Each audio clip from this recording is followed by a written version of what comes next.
Glitch fans, I am Miranda, and over here we've got Mr. Joel Vallie.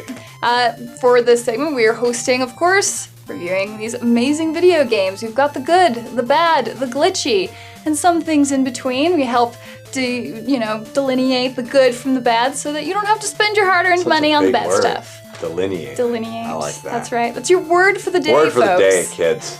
Delineate. If you haven't already, I hope you are subscribed to us, but if not, follow us and, give us ring the little bell. You can follow us whenever we upload videos. You can see that we have, and we also are streaming on Twitch, or at least Joel is. So, well, if you stream, it goes to that too. That's so true, and occasionally I do stream video games as well. You can follow us at twitch.tv/MediaGlitch and occasionally see me, and mostly see him. And Megan does a lot, yeah. So. Pretty much everyone else except me. Anyway, so we've got a game today. Nice. Joel sent me a game, and it wasn't terrible, so I really appreciate that. Thank you for that. So I'll just jump right into it. Let me introduce Tower 57. This game comes to us from Pixwork. It's $11.99 on Steam. It's sort of a retro graphics game where you select, 3 heroes, and they are essentially your 3 lives. Like noir style?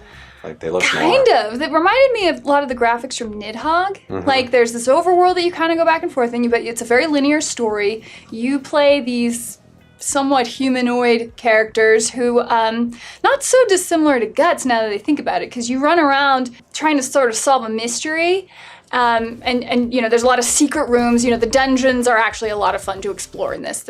You can break through secret walls and tons and tons and tons of combat. I will say if you get the chainsaw, that's easy mode. Just get the chainsaw if you play this game. Because the graphics initially, depending on what you're really interested in, may turn you off to them. Because everybody moves really weird, and you don't know why exactly to begin with, until you realize how visceral the game is graphically speaking. Mm-hmm. Like your body can explode when you die, or you can lose limbs when you die, which is nice. Which is a little terrifying. Now, as you go through combat, you kind of fill up this little bar, and that right there was the chaos mode, and that is where you do your super move to try and clear out a lot of bad guys, because there's tons and tons and tons and tons of fighting in this game. Like, combat is pretty much endless. So, I think the intro kind of gave it to you, but I just have to say it to be clear, this is a really weird game. So, you have, there's these weird little monsters that run through. If they jump on you, they bite you in half. You're not dead. Mm-hmm. You just get bitten in half. Some language in the game, so, not for little kids. Here's sort of like what the super move looks like, getting you into the next area. I wanted to see the biting in half. We'll get to it. Okay. You're kind of uncovering these clues as you go through the story. You're learning about who you are. There you go. Oh, nice. You bit Abe Lincoln in half. Oh, look. Yeah, on the bright Honest side. Abe. On the bright side. Never lies. There's these machines that you can reassemble yourself in. You can just repair those legs. You can upgrade parts of your body, so you can hold extra ammo, or you can get some health regeneration, which I strongly recommend doing first and foremost, because if you there's not very much health throughout the game. So that's Abe's new torso? Yeah. Yeah, exactly. Much like better. You literally upgrade your body.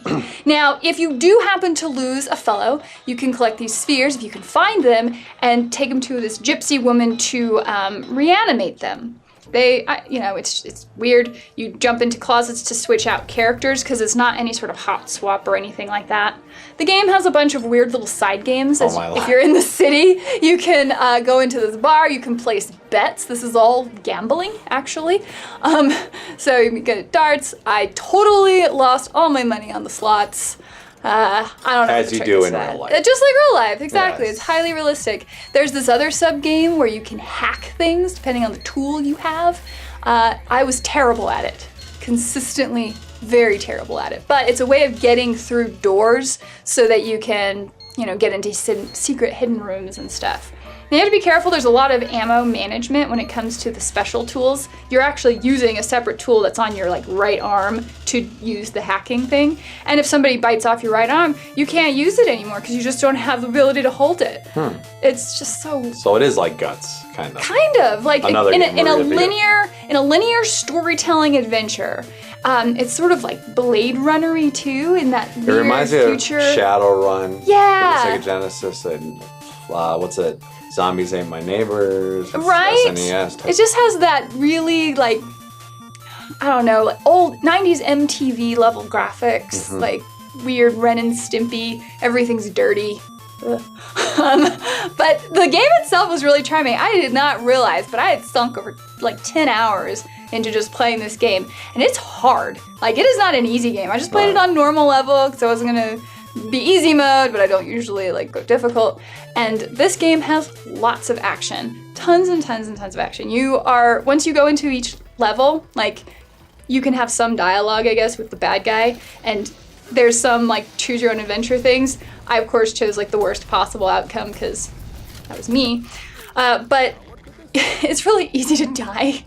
And the game is just the world that is really harsh. This is like talking about this workplace that workers are on strike, and just one of the signs you randomly read is that, you know, if you're late for work, the turrets will shoot you.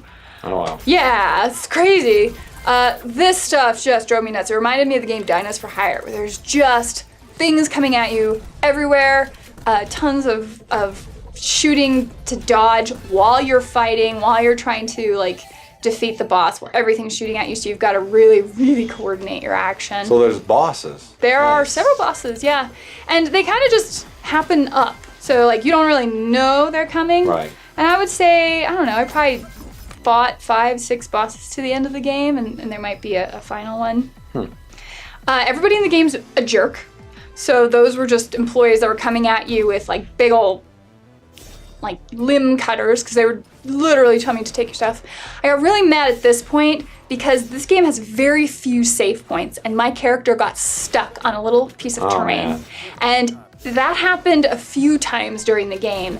And because the save points are so few and far between, like almost an hour or something of gameplay just to get back to that point. That's a bummer. Yeah, so that was a real low point for me. I was very frustrated. Not without its glitches. Not without its glitches. And I mean, I'm hopeful that they can fix that, since it is a Steam game. They can sort of fix the development of it.